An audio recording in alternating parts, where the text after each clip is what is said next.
My name is Emma. I am 35 years old, and life has not been easy. I have 2 children, Lily, who is 11, and Ethan, who is 7. They are my whole world. Everything I do is for them. I lost my mother when I was very young. A few years later, my father had passed away too. I thought I had faced the worst, but life was not finished with me yet. I got married young, thinking it would last forever. After 12 years, my husband said he did not love me anymore and left.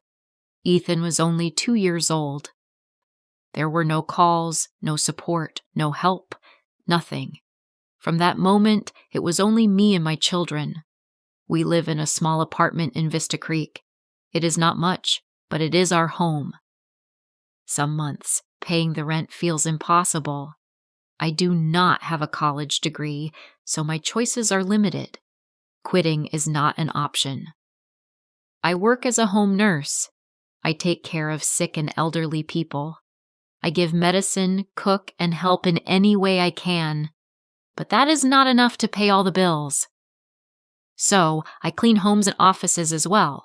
No company, no agency, just me. I work long hours, sometimes late into the night. I scrub floors, clean bathrooms, and take out the trash. Some people are kind, some are not.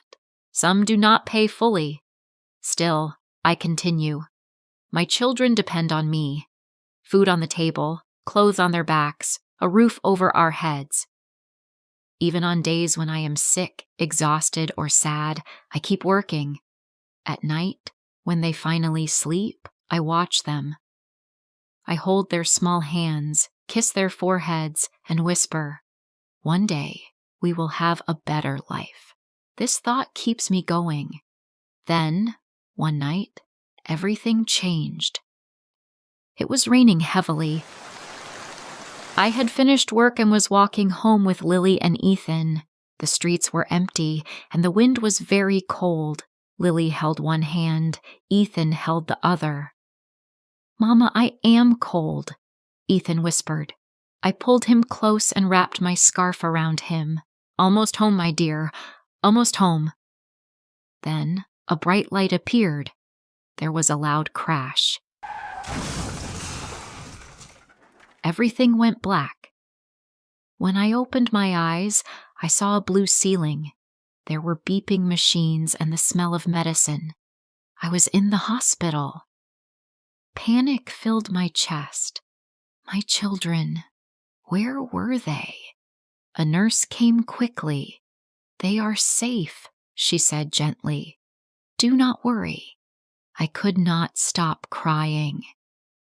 Minutes later, the door opened. 2 small figures ran in. "Mama!" they cried, hugging me tightly. Holding them, I felt both relief and fear. Then the doctor arrived. His face was serious. "Your leg is broken," he said. "You need surgery and weeks of rest." "Rest," I whispered. "I cannot rest. I have work. I have rent. I have my children." He shook his head gently. "Right now, you need to heal." Then came more bad news. The cleaning supplies I borrowed were ruined.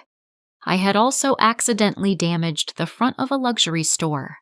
They said I owed $25,000. $25,000? I could not breathe. That night, after the children slept beside me, I cried quietly into my pillow. I did not know how we would survive. Then, something unexpected happened. The next day, my story was shared online.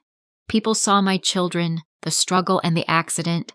Complete strangers began sending messages. Some even sent money. Then the phone rang. A deep voice said, "I heard your story. I want to help." Fear and hope mixed in my chest. "Who are you?" I asked softly. "You will see soon," he said. 2 days later, a group of people entered my hospital room. They brought flowers, warm clothes for the children, and food. Then a young man stepped forward. "My name is Ryan." he said gently. You do not know me, but I know your story. I want to help. Tears filled my eyes. Why? I whispered. He smiled. Because I can. Ryan and his team paid all the hospital bills. Weeks later, they returned and said, Emma, come with us. They drove us to a house. Not just any house, a big, beautiful home. This is yours, Ryan said. I froze. For us? I whispered. Yes. No more rent. No more worry. This is yours, he said with a smile. I dropped to my knees crying. Lily and Ethan hugged me tightly. For the first time in years, we felt safe. We felt free. A few months later, Ryan asked, What is your biggest dream? I paused, then said, I have always wanted to open a salon.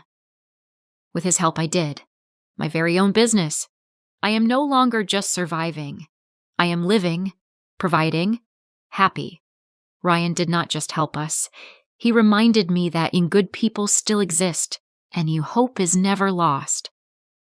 I started with nothing. Now we have a home, a business, and most importantly, a happy family. If you are going through hard times, do not give up. Even in the darkest moments, kindness can find you. Better days will come. Keep going. If you liked this story, please like, comment, share, and subscribe.